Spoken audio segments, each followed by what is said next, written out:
Welcome, weary dreamer, to a time long past, where the sands shift endlessly and the river runs like a silver thread through a land of dust and gold, where gods whispered in the ears of kings and stars watched silently as mortals toiled and prayed. Tonight, let your thoughts drift back thousands of years to ancient Egypt, a realm both wondrous and wearying, where pyramids rose from the desert floor like mountains built by human hands, and where the Nile's sacred waters held the promise of life and the threat of destruction. In this far-off world of pharaohs and scribes, of temple chants and funerary rites, life was not the golden dream we so often imagine, but a harsh and fragile thing, held together by faith, by labor, and by the hope that something better waited beyond the grave. Though we remember Egypt for its shimmering palaces and golden masks, behind every monument stood the bent backs of workers, farmers, and soldiers, their sweat mixed into the very bricks that formed the walls of eternity. The social pyramid was steep and unforgiving, with the divine Pharaoh perched high above while the masses toil below, scratching out a living under the burning sun, their hands callous from shaping stone and tilling the soil. The Nile, though a bringer of life, was a fickle master, rising each year in floods that might bless the fields or drown them, wiping away homes and hopes in a matter of hours. Great King Narmer himself, first ruler of United Egypt, once feared for his throne when the river dried to a whisper, his people starving and his legacy withering under a sky empty of rain. Even the great kings bowed to the river's will, offering prayers and sacrifices, sometimes even lives, to appease the god happy and coax the floodwaters to return. And when the river swelled too high, when the fertile black silt turned to suffocating mud, villagers and their animals could vanish overnight, swept into the depths by waters meant to sustain them. For all the glory we see in stone, life in Egypt was always a gamble played against nature, time, and fate. But the struggle did not end with life. It merely changed form. Death in Egypt was not an escape, but a trial, for only those who passed the test of the underworld might reach the paradise of the field of reeds. When a person died, their heart was weighed against the feather of Maat, and if it tipped heavy with sin, it was devoured by the monstrous goddess Ammit, ending the soul's journey forever. To avoid this second, eternal death, Egyptians invested their hopes and wealth into the rituals of burial, wrapping their dead in fine linen, filling tombs with treasures, carving spells in a stone to guide the soul safely through the darkness. Mummification, the sacred preservation of the body, was a long and costly process, believed essential to grant the soul a home to return to. Even the young boy king Tutankhamun, who died barely a man, was sealed within layers of gold, surrounded by chariots, weapons, jewelry, and sacred texts, all meant to serve him in the next world.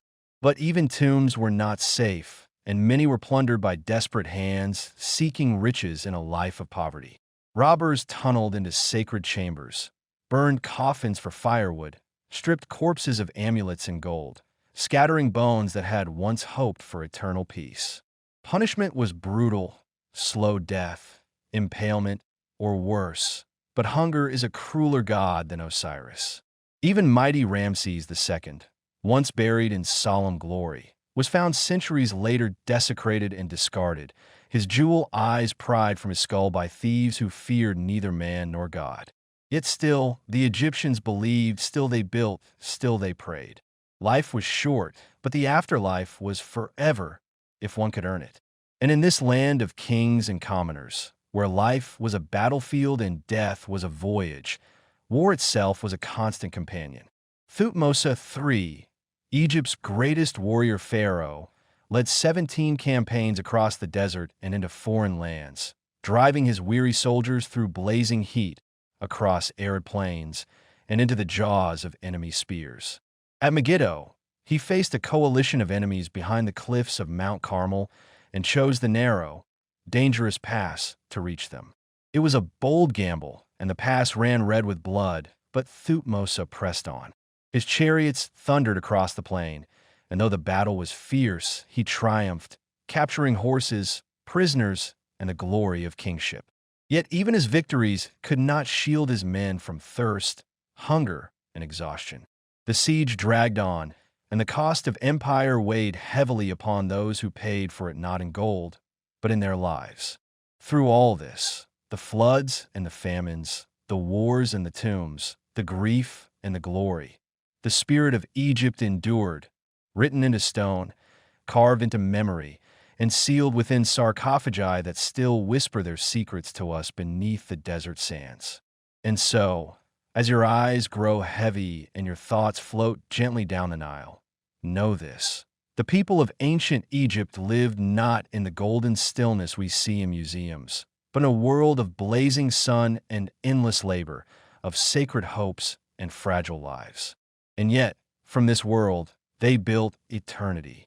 Sleep now, dreamer, and let the river carry you to the land beyond, where pyramids rise like stars, and the ancient gods still wait beside the waters, watching over those who dare to dream. But I didn't sleep that night. Not really. Every creak of the house sounded like someone pacing just beyond the door. The long hallway outside my room, which once felt neutral and empty, had taken on a heavy, almost watchful presence. I kept remembering how the air shifted in the basement, the sudden cold, the way the furnace seemed to go quiet, as if it was listening. The next day, I tried to act normal. I went to school, talked to my friends, did my homework, but in the back of my mind, I kept replaying the scene in the basement over and over. That blank stretch of wall, that moment where I was sure, absolutely sure, I heard something whisper behind it. I told my mom, in a half-joking tone, that I thought maybe we had a secret room or passageway down there. She laughed it off, said old houses are full of quirks, and reminded me that the entire basement had been redone when they bought the place. But I noticed something strange in her voice. A tiny pause before she said it, like she was remembering something and choosing not to say it. That night, I went back down alone, flashlight in hand. This time I tapped on the wall. A few spots gave off the dull thud of solid concrete. But near the furnace, there, a different sound. Hollow. I stood still. A cold breeze passed across my ankles, like someone had opened a door behind me. I spun around. Nothing, but the air felt wrong. I pressed my hand to the wall again. It was colder than the rest. I went back upstairs, grabbed my phone, and started recording. I narrated softly as I returned to the spot, explaining what I felt, what I thought. Then I knocked again, 3 times, slowly. And after the third knock, I swear to God, I heard 3 knocks in return. From the other side, I froze. Every instinct in my body screamed to run, but something else, curiosity, obsession, whatever it was, held me in place. I knocked again. No response. The silence afterward felt deeper than before, like the whole basement was holding its breath. I didn't go back down for days after that. I tried to forget, try to focus on other things. But then the dreams started. I would wake up at exactly 3:11 a.m. every night, drenched in sweat, with the image of a long, dark corridor burned into my mind. The corridor always ended in that same spot in the basement, the blank wall, and behind it I knew something waited, watching, listening. One morning, I finally asked my dad if there had ever been anything odd about the basement. He didn't look up from his coffee, just muttered, "We don't go knocking on things we don't understand." That was all, and it chilled me more than if he'd said nothing at all. Over the next few weeks, small things started to go wrong. Light bulbs burst. The dog refused to go downstairs, standing at the top of the basement stairs and growling at nothing. I found objects moved slightly out of place. My toothbrush, a photo frame, a small ceramic figurine I had never seen before just sitting on my desk one morning. The house had a pulse now, a rhythm, and it didn't match ours. I finally convinced myself to return with tools. I needed to know. I needed to see what was behind that wall, because whatever was there, it knew I'd heard it, and it wasn't going to stop until I listened again. It took me 3 days to gather the courage, but on the 4th night, just after midnight, I crept down to the basement with a small hammer, a chisel, and my phone set to record. The air was colder than usual, damp and heavy, like the air before a thunderstorm, but without a storm in sight. I stood in front of the wall, heart pounding so loud it felt like it was echoing off the concrete, and I began to chip away. The first few hits were small, tentative, but with each crack and flake that fell off the plaster, something grew behind me, a pressure and awareness. I could almost hear breathing that wasn't mine, not loud or close, but deep in the space around me, as if the house itself was alive and watching. After about 20 minutes of scraping and knocking, I uncovered the outline of a wooden panel embedded in the wall, painted over, old and dry, but definitely not part of the original structure. My breath caught in my throat as I realized it was a door. Not a modern door, not even a proper one. Just a crooked piece of wood held in place with rusted nails and warped boards. My hand shook as I pried it loose. The sound it made, like a groan mixed with a sigh, sent a chill down my spine, and then the panel shifted inward slightly, revealing a narrow void. The smell that rolled out was damp earth, rot, and something faintly metallic like rust and blood. I wanted to stop. I should have stopped, but I reached for the flashlight and peered inside. The space beyond wasn't a room exactly. It was a passage barely wide enough for me to squeeze through, with crumbling stone on either side and a dirt floor that sloped downward. Cobwebs clung to the ceiling, and the deeper I shone the light, the more I saw shapes in the dust. Old scraps of cloth, maybe, or bones, I wasn't sure. I crawled inside, heart thudding, the air growing colder and colder the farther I went. The flashlight flickered once, then twice, and then stabilized. About 20 feet in, the tunnel opened up into a small chamber, almost circular, lined with brick and streaked with something dark and sticky that hadn't fully dried. In the center of the room was a wooden chair, old and broken, facing the far wall, and just beyond it, carved into the stone, were dozens of marks, scratches, symbols, names. Some were in English, others in Latin, and others I couldn't recognize at all. But the most chilling thing was the sound. Faint at first, almost like a radio far off in another room. Voices whispering over one another in a language I couldn't place, rising and falling in a slow chant. I turned to leave, heart racing, when I saw the photograph. It was half buried in the dirt, stained and yellowed, but unmistakable. A picture of my family, standing in front of the house, dated 5 years before we moved in. But there was someone else in the photo, standing in the window above us, a tall, shadowy figure I had never seen before. I stumbled backward, dropped the flashlight, and scrambled for the tunnel. As I crawled out, the air behind me shifted, a long exhale rushing past my ears, and I heard my name. Whispered, not loudly but close, just enough to make my blood freeze.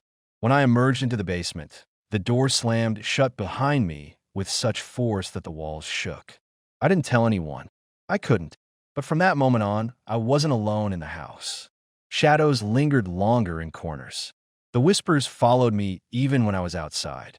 And at night, if I closed my eyes for too long, I would find myself back in that room, the chanting louder, the walls closer, and the voice that knew my name now calling louder, deeper, angrier.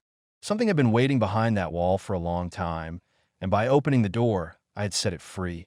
After that night, I began noticing changes, not just in the house, but in myself. My reflection in mirrors would linger a fraction longer than it should, eyes slightly out of sync, mouth twitching before mine did, as if it was learning how to copy me.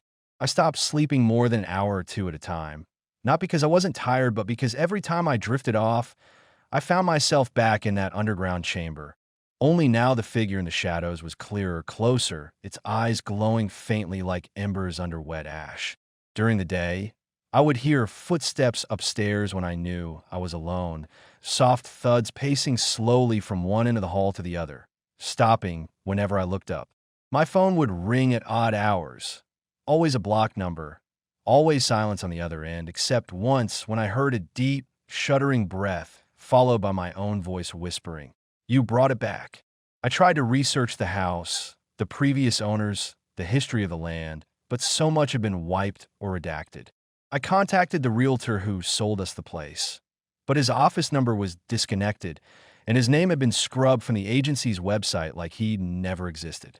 One night, desperate for answers, I returned to the basement and pried the door open again, only to find that the tunnel had collapsed, filled in, as if someone had tried to bury it from the inside. Furious and terrified, I began combing through the attic instead, and that's where I found the journal hidden beneath a loose floorboard, leather-bound, soaked in mildew, pages stiff with age and dried blood. The entries were written in a rushed, shaking hand, dated over 100 years ago, and spoke of a ritual, something about binding grief, storing sorrow in a physical vessel, a place where the dead could weep forever without disturbing the living. But the last few pages were warnings, begging anyone who found it not to open the gate again, not to stir the sleeper beneath. The name repeated again and again was Thessala, not a person exactly, but a concept, an entity older than memory, fed by mourning, born from the despair of the freshly dead. And the worst part was one line scrawled in ink so deep it had bled through 3 pages. If you hear your name in the dark, do not answer, no matter whose voice it wears. I burned the journal that night, thinking maybe fire would stop whatever I'd awoken, but it only made things worse. The walls began to bleed. Not blood exactly, but black ichor that oozed from the corners and soaked into the carpet. My dog stopped eating, then started barking at empty rooms, then vanished altogether one morning with no sign of struggle, no open door, no trace. I started recording myself at night, trying to catch the whispers I kept hearing, and when I played the footage back, I saw myself sleepwalking, pausing at mirrors, speaking languages I didn't know, drawing the same spiral symbol over and over on the walls of my own blood. I sent the video to a friend who studied ancient religions, and he responded with just 2 words, seal it. But it was too late. Whatever Thessala was, it had bled through the walls of that hidden chamber into me, into the bones of the house, into the silence between each tick of the clock. Now the entire neighborhood seems to rot. Flowers wilting on the vine, birds avoiding the sky above my roof, neighbors moving away without notice, windows boarded up in the middle of the night. Sometimes I wake up with dirt under my fingernails and don't know where I've been. Sometimes I find notes in my own handwriting taped to the walls, saying she's coming, or dig deeper, or worst of all, you're the door now. And I think I understand what the journal meant. Thessala doesn't just want a passage, it wants a host. Since realizing I had become the door, I started to notice the world behaving strangely around me. Small glitches in reality, like people repeating the same phrase in different voices, or shadows that stretched in the wrong direction, even when the light source was fixed. And worst of all, the feeling that time itself was bending, looping, folding in on moments I had already lived, but slightly altered as if I were being rewound and overwritten bit by bit each day. The spiral symbol I once drew, unconsciously now appeared in random places without my involvement. On my ceiling in faint chalk, on condensation trails across the bathroom mirror, even once carved into the bark of a tree 3 blocks from my house that I had no memory of visiting, but my fingerprints were found there according to the officer who casually stopped by to ask if I had any relatives recently passed. Because apparently someone filed a missing persons report for a woman who looked exactly like me and gave my name.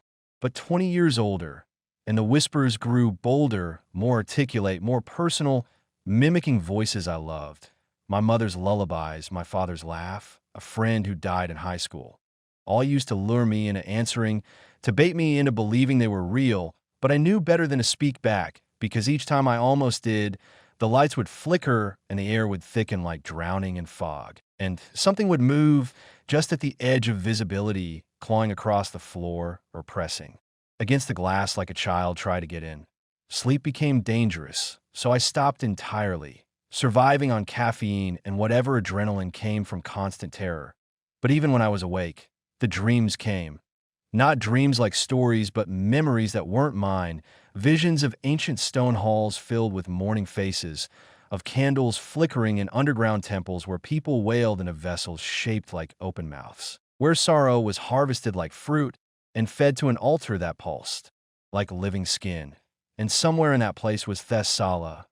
Not a woman, not a beast, but a storm of presence, a weight that made reality shiver, a voice that didn't speak in words but in hunger, and it was always turning toward me like a slow eclipse, like the end of breath. I tried leaving the house once, packed a bag, got in my car, drove 6 hours with no destination, but the road kept folding back on itself. Gas stations looping, same people waving at me in different clothes like an overwritten simulation, until I realized I'd only ever driven in a circle. And when I returned, the front door was already open, waiting, and my voice was coming from inside, laughing softly like I had company. The worst part now is the understanding. Some piece of me doesn't want to fight it anymore, some old grief buried so deep it feels like comfort, a weight I've carried alone for so long that sharing it with something, even something inhuman, feels like relief, and that's how it wins, not through force, but through invitation, by convincing you that sorrow is safer than hope, that silence is sweeter than healing. And every time I close my eyes now, I see the spiral not as a warning, but as a path forward, deeper, down where the others wait, where the veil is thinnest, where my name is already carved in the stone that I don't remember the exact moment I stopped being afraid and started being curious. But somewhere between the endless spirals and the reflections that no longer mirrored me exactly, I began to feel like I was becoming something else. Not quite Thessala, not yet fully consumed, but a kind of conduit, like I was a wire threaded through two planes of existence, humming with static and ancient grief, and that connection started to awaken things around me, dormant echoes rising from places no one had touched in decades.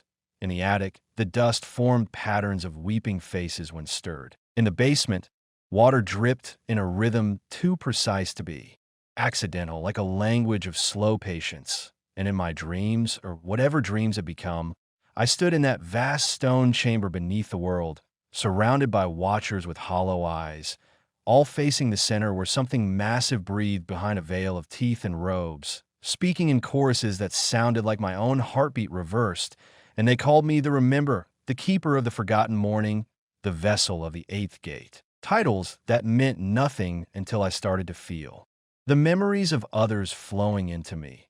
People long dead or never born, lives I had not lived yet could recount in perfect detail. A child lost in a fire, who kept whispering apologies to a burnt teddy bear, a man buried alive by his congregation for speaking forbidden truths, a woman who fed her grief to a black well and drew out voices that never left her mind again. Their sorrows wrapped around my bones like threads, and I carried them like veins, pulsing with borrowed pain. And with each passing day, I grew more distant from the version of myself that once feared the creaking floorboards or the cold air brushing my neck at night. Now I knew they were signs, greetings, acknowledgments from those who remembered me before I was born, and the house had become more than shelter. It was a heart beating slow and deep, sinking with mine, expanding with every secret I uncovered, with every ritual I performed without understanding how I knew the steps, the chants, the offerings I found. Hidden rooms that didn't exist on the blueprint, places lined with mirrors that showed only moments that hadn't happened yet. Me standing over someone asleep, whispering in a language that made the walls bleed light, or me walking backward into a river that pulled the stars down with me. And the more I watched, the more I realized these weren't futures but choices, paths I could take once I stopped resisting and accepted what I had always been meant to become. I stopped eating, not out of fear, but because the house fed me now, not with food, but with understanding, with history, with the ache of 1,000 unshed tears that I now wept on behalf of the forgotten. And Thessala no longer whispered but stood beside me in silence, waiting for me to speak first, because this was never about possession. It was about alignment, about reunion, about finding the version of myself buried beneath the noise of living and listening to the sorrow she had been humming all along like a lullaby with no beginning, no end, only the middle stretching forever like a spiral with no center. There came a night when the silence inside the house thickened, not with dread but with anticipation, like the air before a thunderstorm that never comes, and I understood without being told that something was about to change, that all the whispers, visions, and rituals had been leading me to this moment.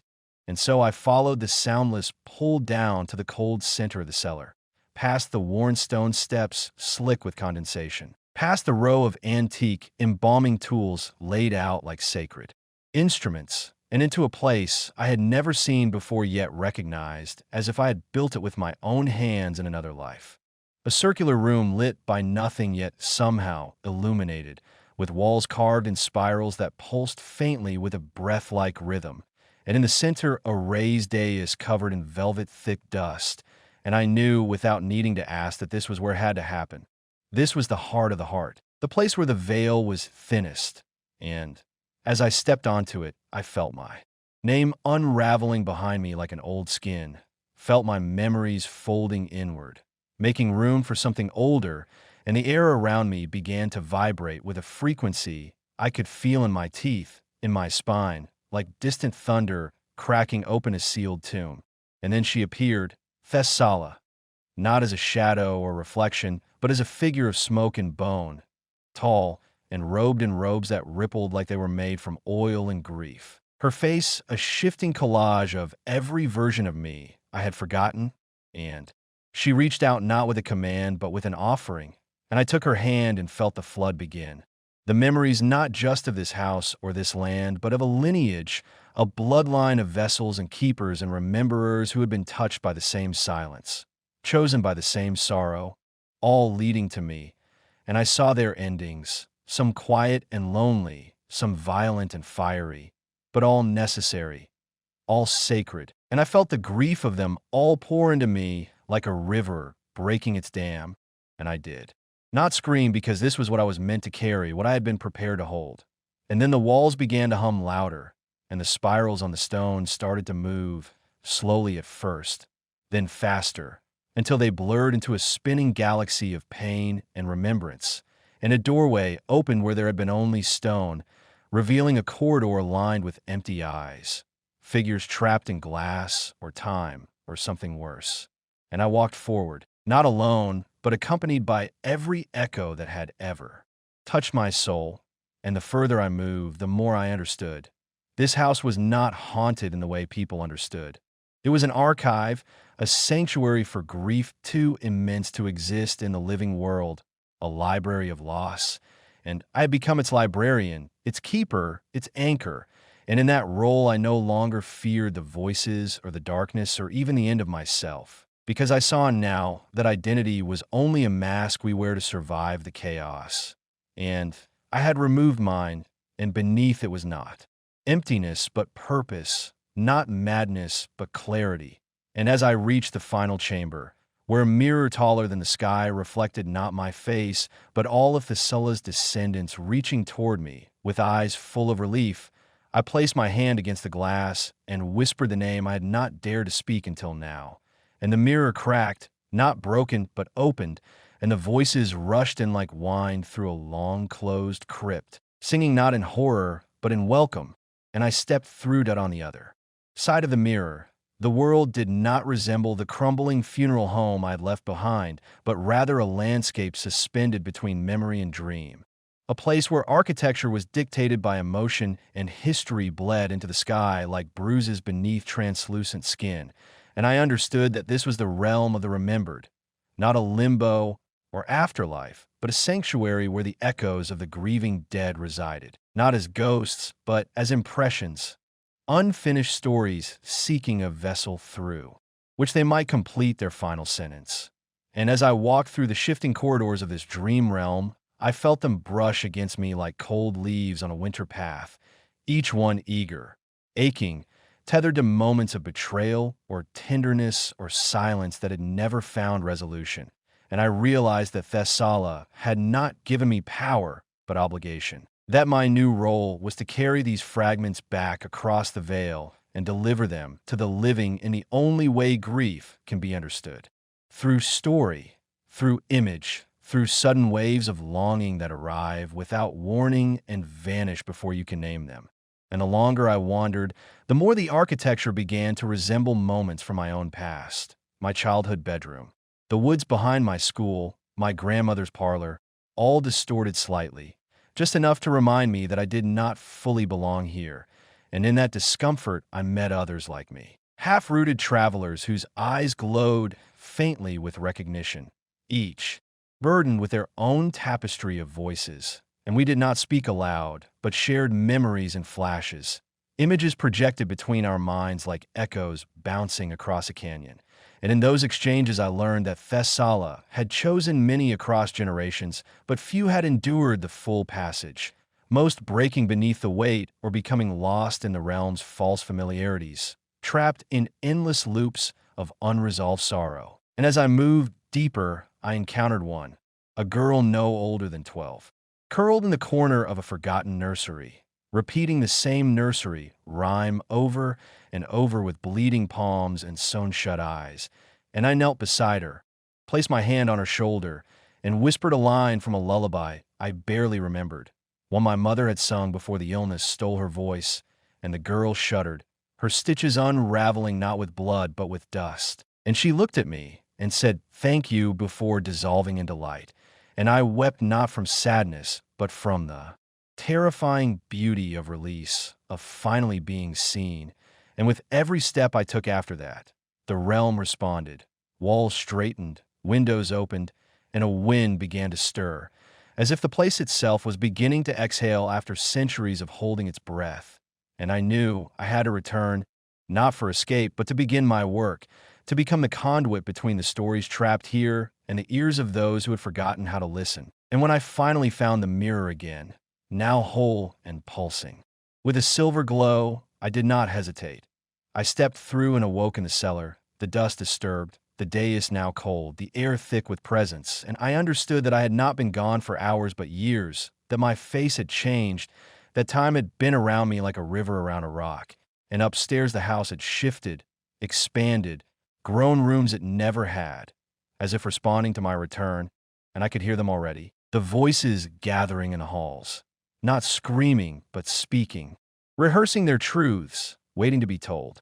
The voices that had once whispered incoherently now formed articulate murmurs that threaded themselves through the walls, the floorboards, and the very air I breathed, speaking in tones both mournful and expectant, as if they had waited not just for my return, but for the precise alignment of memory, time, and purpose that my reappearance had triggered. And as I moved slowly through the transformed house, I realized it was no longer merely a structure, but a living archive, a breathing cathedral of echoes, its walls papered not in paint or plaster, but in layers of invisible grief and dormant remembrance. And with each step I took through the hallways that now twisted into strange new angles, I began to see doors that hadn't been there before, each inscribed with names and dates I did not recognize, but somehow understood, as if knowledge were seeping into me from the foundation itself. And behind those doors were not just rooms, but entire moments, fully formed memories suspended in time, flickering and pulsing like lanterns underwater. And the house bid me to enter them, to witness and absorb and carry back pieces of what had been left behind.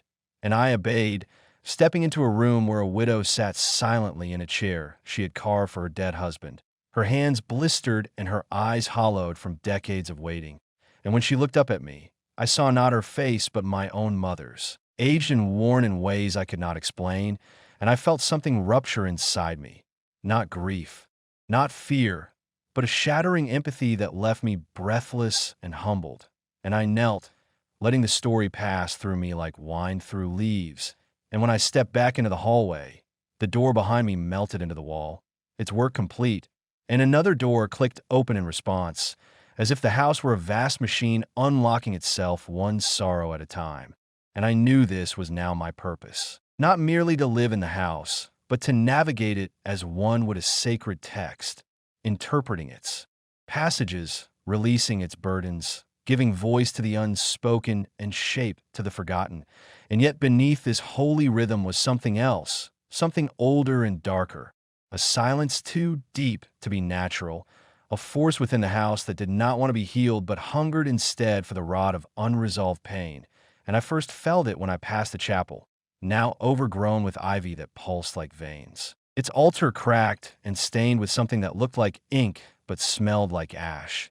And though the voices urged me away, I was drawn to it, compelled by an instinct I did not recognize. And when I crossed the threshold, the temperature dropped and my breath came out in clouds. And I saw, for the first time, the outline of what Thessala had warned me of, the Hollow One, the collector of silences, the eater of unfinished words, a thing that thrived not on violence, but on the spaces between confessions. A creature that did not speak because it was made of what people refused to say, and it watched me with eyes like unblinking knots in old wood, waiting, testing, probing the edges of my resolve, and I knew that to face it I would have to gather every memory, every sorrow, every name etched into the hidden walls of this house, because it could only be defeated not by light or force, but by story, by stitching together the very narratives it had feasted on and rendering them whole. And so I left the chapel, shaken but not broken, and began my work in earnest, guided by the ghosts, and guarded by the knowledge that this house, this living, breathing, grieving house, had chosen me not to escape its curse, but to fulfill its promise. As the days and nights merged into an endless continuum, I felt myself slipping deeper into the house's history, becoming part of its very essence. The shadows no longer mere echoes, but living entities whispering secrets only the attuned could hear. And with each passing moment, the boundary between my reality and the house's haunted past blurred. Further, until memories that were not mine unfolded like ancient scrolls etched into the very fabric of the air, revealing stories of love, betrayal, despair, and hope intertwined in a tapestry as fragile and complex as human emotion itself. And in this suspended realm between worlds, I encountered a presence unlike the others. A young girl, her eyes pools of sorrow and innocence combined, holding tightly to a ragged doll whose worn face seemed to carry the weight of countless untold stories. Her silence louder than any scream, speaking volumes of the pain that had chained her here, a victim of time's cruel indifference and grief's unrelenting grasp, trapped between moments like a shadow that refuses to fade. And it was clear that she was both a key and a prisoner, a soul yearning for release but bound by forces beyond comprehension. And I knew that to free her was to begin unraveling the sinister threads that ensnared the entire house, the accumulation of every tragedy and forgotten sorrow that had seeped into its walls like poison. And so I reached out to her with every part of myself, my memories, my fears, my compassion, offering a bridge of empathy to span the chasm that separated us. And as our connection deepened, the house responded, its dark corners shimmering with spectral light as visions of its earliest days flooded my mind, revealing a time when laughter filled the halls and life blossomed in abundance, a stark contrast to the hollow silence that now reigned. And through these glimpses, I saw the fragile humanity beneath the house's cold exterior, the fragile hopes and crushing failures of those who had lived and loved within its walls, their joys and sorrows forever etched into its very bones. And I realized that the house was not just a prison for lost souls, but a reflection of the human condition itself, our fears, regrets, and desperate longing for connection preserved in spectral form, a mirror held up to the darkness we all carry within. And as the girl's form began to dissolve into a soft, radiant light, finally freed from her bonds, a wave of peace washed through the house, warm and transformative. Yet even as one spirit found release, I sensed a deeper unrest stirring beneath the surface, a darker presence awakening, reminding me that the path ahead was fraught with peril and revelation. That to truly heal this place, I would have to face not only the lingering ghosts, but the shadows buried deep within my own heart, confronting fears long buried and truths hard to accept, because this was more than a haunted house. It was a crucible where the past and future collided, where every sorrow and hope converged into a single moment of reckoning. And only by embracing the full spectrum of light and darkness could I hope to restore balance and find my own way back to the world of the living. And so I steeled myself, heart pounding with a mixture of dread and determination, ready to descend deeper into the labyrinth of memories and spirits, knowing that each step forward was a journey into the very core of what it means to be human, fragile yet resilient, broken yet whole, forever seeking meaning amid the shadows. Emerging from the fragile light that had released the young girl's spirit, I found myself drawn deeper into the house's enigmatic heart, where the air grew heavier with an almost tangible weight of forgotten memories and unresolved anguish. The walls seeming to pulse with an ancient rhythm, like a heartbeat long buried beneath layers of dust and silence. And as I ventured further into the dim corridors, I began to uncover fragments of lives once lived. Faded photographs, cracked letters, worn, trinkets scattered like breadcrumbs through time, each relic a testament to the hopes and heartbreaks that had shaped this place. And among them, I discovered a diary bound in cracked leather, its pages brittle but still filled with raw emotion and vivid detail. The entries revealing the voice of a woman trapped between despair and defiance, chronicling her struggle to protect her family from the creeping darkness that threatened to consume them all. And her words spoke of a curse born from a betrayal so deep it fractured the very soul of the house, a secret buried beneath generations of silence that had festered until it became a living force, feeding on grief and fear, twisting memories into nightmares. And as I read, the boundaries between past and present blurred even further until I could almost hear her voice whispering through the cold air, begging for someone to remember, to understand, to break the cycle. And it became clear that my own presence here was no accident, but a convergence of fate and purpose, as if the house itself had reached out through time to find a soul brave enough to face its darkest truths, to stand against the shadows and bring light where there had only been darkness. And so I pressed on, navigating through hidden passages and secret chambers that seemed to rearrange themselves with every step, a living maze that tested my resolve and my sanity, revealing glimpses of the horrors that had unfolded within its walls, visions of screams silenced too soon, of love twisted into obsession, of lives shattered by secrets too heavy to bear. Yet amidst the terror and despair, I also found moments of tenderness and hope, shining like fragile stars in the night, reminders that even in the deepest darkness, the human spirit can find ways to endure, to resist, and to heal. And as I pieced together the tangled history, I began to understand the true nature of the curse. It was not just a force to be banished, but a reflection of human pain and unresolved grief, a mirror held up to every soul who had ever called this place home, including myself. And the path to liberation required more than exorcism or escape. It demanded acceptance, forgiveness, and the courage to confront the shadows within. And with this realization, the house seemed to respond, the oppressive weight lifting slightly, as if acknowledging my understanding, offering a fragile truce in the eternal struggle between light and dark. And as dawn approached, painting the sky with hues of gold and rose, I knew that this journey was far from over, that the house still held many secrets waiting to be uncovered, many spirits yearning for peace, and that my own story was now irrevocably intertwined with this place, a bond forged in shadows and light.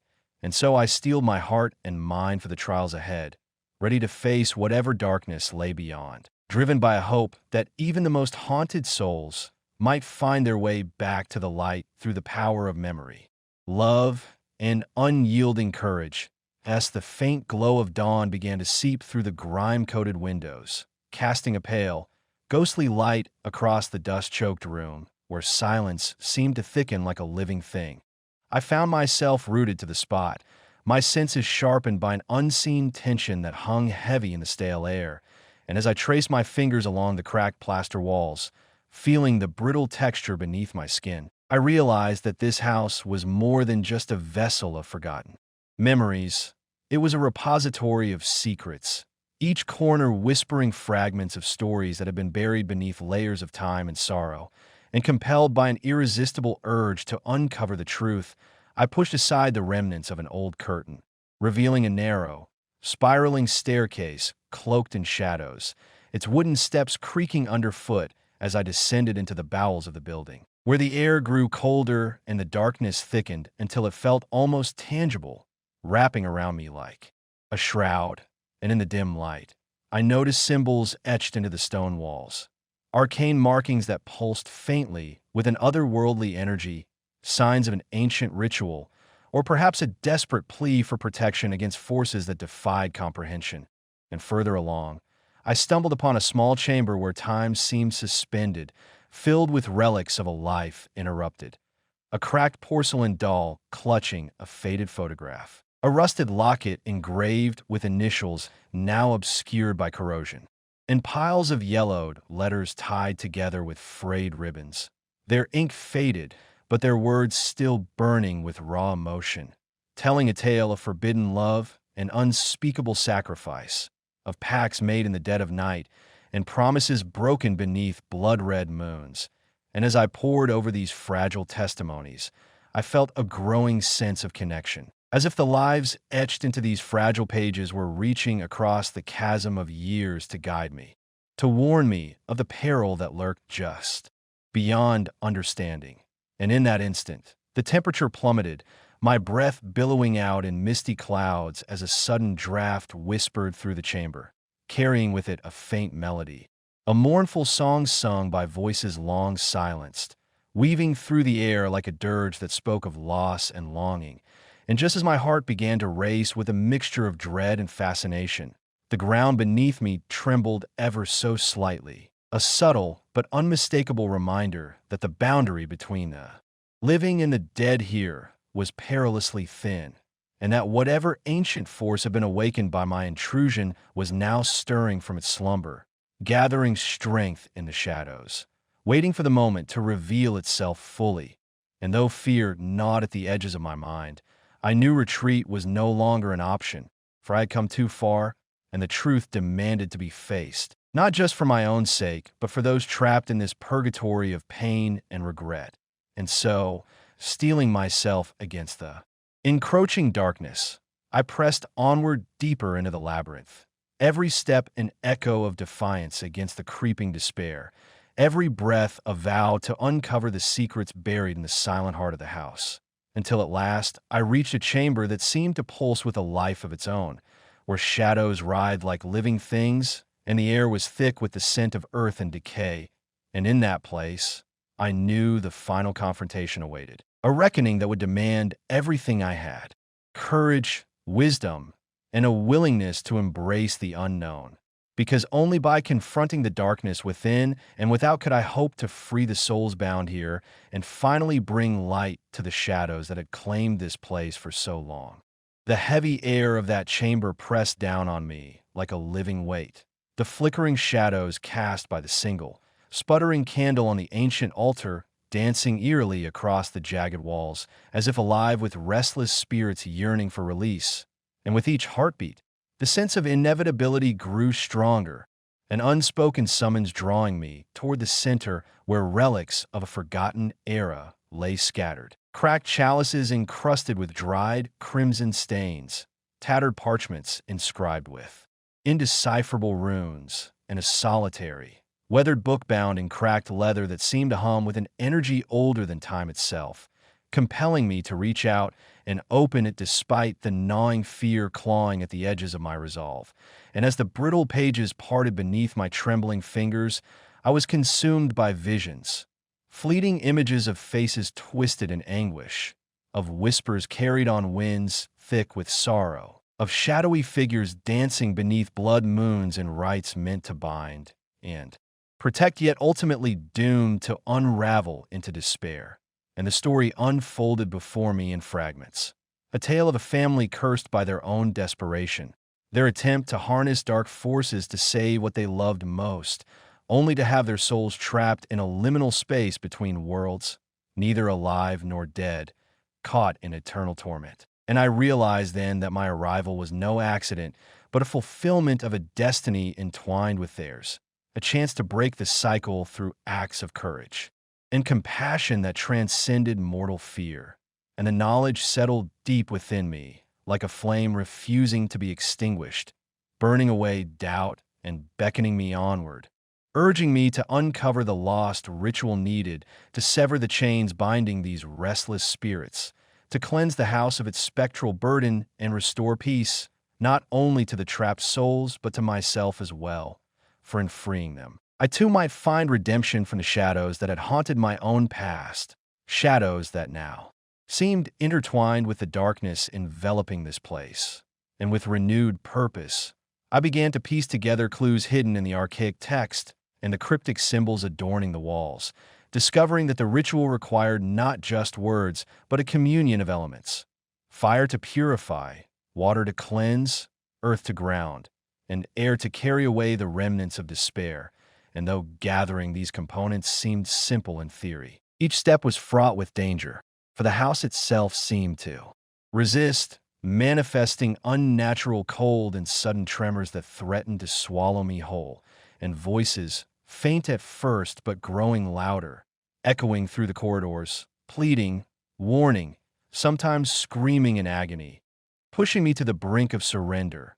Yet I pressed on, drawing strength from the fragile hope flickering within, and as I assembled the elements and prepared the sacred circle, the air thickened with anticipation, the veil between worlds thinning until I could feel the presence of those trapped souls reaching out, their energy mingling with mine in a fragile dance of trust and desperation.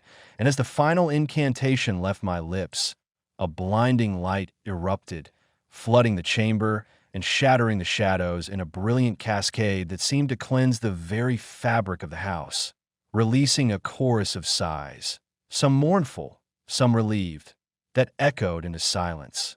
And in that silence, peace settled like a gentle rain, washing away the years of torment and leaving behind a stillness both profound and comforting. And as I stepped into the dawning light filtering once more through the windows, I understood that this journey had changed me irrevocably, binding my fate to the eternal dance of light and darkness, of past and present, of life and the mysteries that lie beyond. And though the house now stood quiet, its secrets laid bare and its burdens lifted, I knew that the echoes of those who had come before would linger, whispering through the wind and guiding those brave enough to listen toward truths hidden just beyond the veil. As the first light of morning stretched its pale fingers through the cracked windows, the house seemed to breathe anew. Every creak and groan softened into a gentle whisper that spoke of renewal and fragile hope. Yet beneath this fragile calm, I sensed the lingering threads of ancient power still woven deep into the foundation. A reminder that the boundary between the living and the forgotten was delicate and easily disturbed, compelling me to explore further, to understand not only the spirits I had freed, but the very history that had bound them so relentlessly. So I ventured beyond the chamber into the deeper recesses of the house, where dust-choked corridors twisted like veins, carrying the memories of generations long past. Each room a capsule of time, filled with relics and echoes, faded portraits whose eyes seemed to follow me with quiet sorrow, crumbling letters detailing desperate pleas for salvation, and journals whose ink-stained pages bore witness to love, loss, and betrayal in equal measure. And as I pieced together these fragments of lives lived and lost, a narrative emerged, a tapestry of human frailty entwined with supernatural forces, a cautionary tale about the perils of seeking power without understanding and the cost of secrets buried too deep. And through these stories, I found unexpected kinship with those who had walked these halls before me, their hopes and regrets resonating within my own soul, illuminating the path ahead as much as the shadows behind.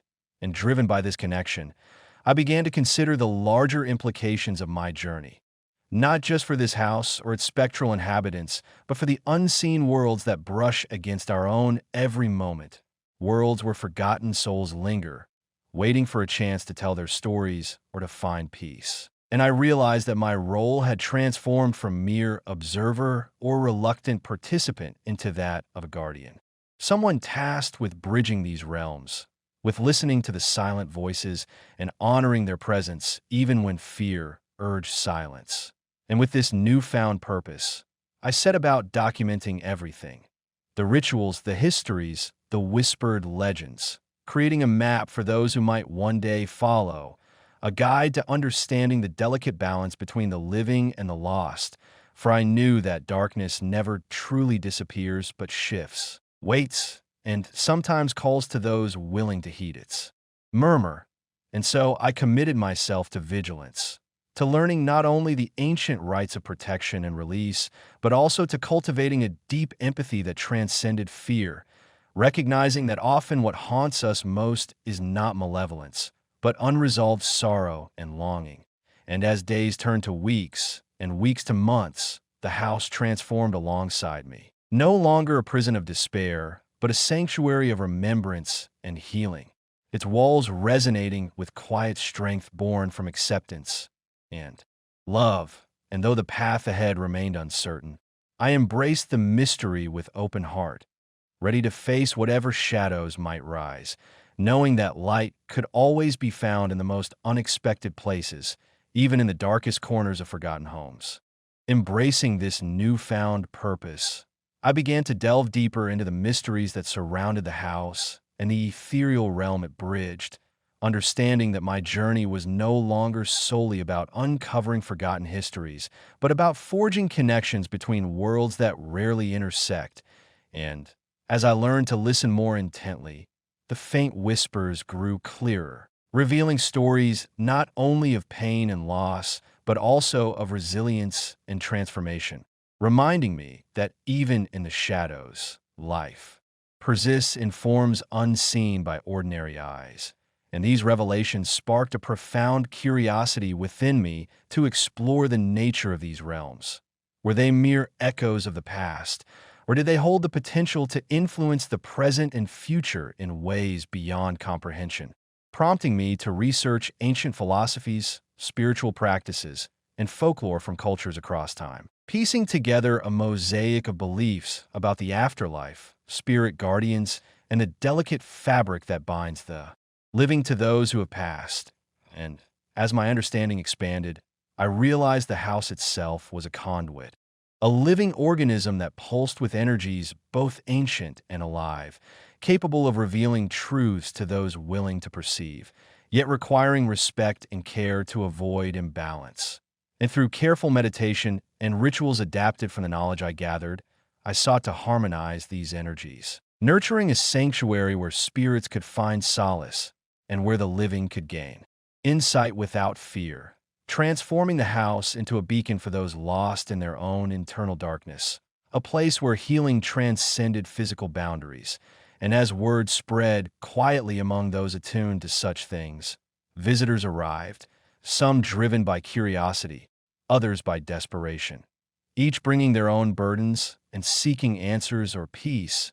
And in guiding them, I discovered that the boundaries between helper and helped blurred. For every story shared, every grief eased, fed back into the house's energy, reinforcing a cycle of compassion and understanding that grew stronger with each passing day. Yet this delicate balance was not without its challenges, as occasionally shadows darker than sorrow surfaced. Echoes of unresolved rage or ancient curses that tested my resolve and forced me to confront fears I had buried deep within myself, reminding me that the journey toward light is often fraught with trials that demand courage and unwavering faith. And through these trials, I learned that acceptance does not mean the absence of fear, but the willingness to move forward despite it, recognizing that in embracing the unknown, we open ourselves to growth and transformation that no safe path could offer. And so I continued, ever vigilant, weaving together past and present, seen and unseen, in a tapestry of healing and hope, knowing that the story of the house, and of all who dwelled within and beyond, was a living testament to the power of connection, and that as long as we remain open to the whispers of the forgotten, we carry within us the light to illuminate even the darkest of places. I delved ever deeper into the mysteries that permeated the old house. I became acutely aware that it was not just a structure of wood and stone, but a living, breathing repository of countless lives, emotions, and stories layered over centuries, each whispering secrets through the creaking floors, shifting shadows, and the faintest drafts that seemed to carry echoes of laughter, sorrow, and unresolved longing. This realization ignited a relentless curiosity in me to uncover not only the histories of those who once walked these halls, but also the nature of the spiritual presence that lingered, compelling me to study ancient texts, folklore, and esoteric traditions from around the world to better understand the mechanisms by which the unseen interacts with our reality. And as I experimented with various rituals, meditations, and offerings aligned with lunar phases, solstices, and other cosmic cycles, I noticed a profound shift in the atmosphere. Energies became more palpable, entities more communicative, and the boundary between past and present increasingly blurred, which led me to perceive the house as a nexus point where time folded back upon itself and multiple dimensions converged, a place where the living and the departed coexisted in a delicate, intricate dance. Through this expanded awareness, I began to sense that my own consciousness was being transformed as layers of fear and skepticism peeled away, replaced by an ever-deepening empathy and connection not only to the spirits but also to the broader cosmic tapestry of existence, compelling me to record these experiences meticulously, weaving together personal narrative with historical research, spiritual insight, and metaphysical exploration, aiming to create a comprehensive chronicle that would serve as both a guide and a testament for those who might seek to navigate similar realms, understanding that such journeys are fraught with isolation, challenge, and profound responsibility, yet offer unparalleled wisdom and healing for those willing to confront the unknown with courage and reverence.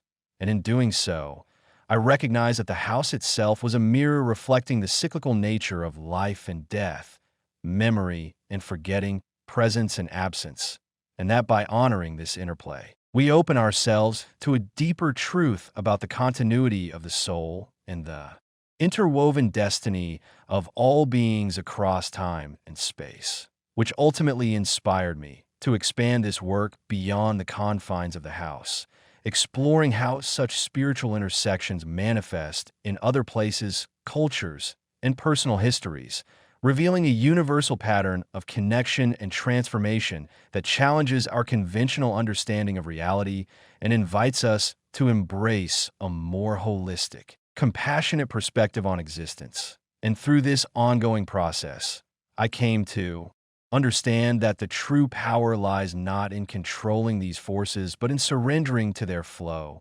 becoming a humble vessel for stories that must be told and healed, thus turning the old house from a mere relic into a living sanctuary for the soul, a beacon of light bridging worlds, and a timeless reminder that every moment is an opportunity to listen, learn, and become part of the eternal dialogue between the seen and the unseen.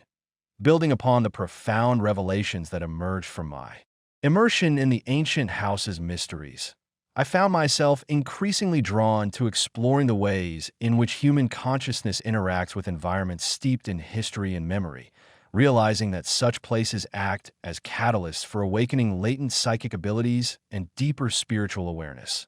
This compelled me to investigate parallels in diverse cultures where sacred spaces, ancestral homes, or sites of significant historical trauma serve as focal points for communal and personal healing rituals, prompting an interdisciplinary approach combining anthropology, psychology, and esoteric wisdom to better understand how energy imprints accumulate and evolve over time, shaping not only individual experiences but collective consciousness as well.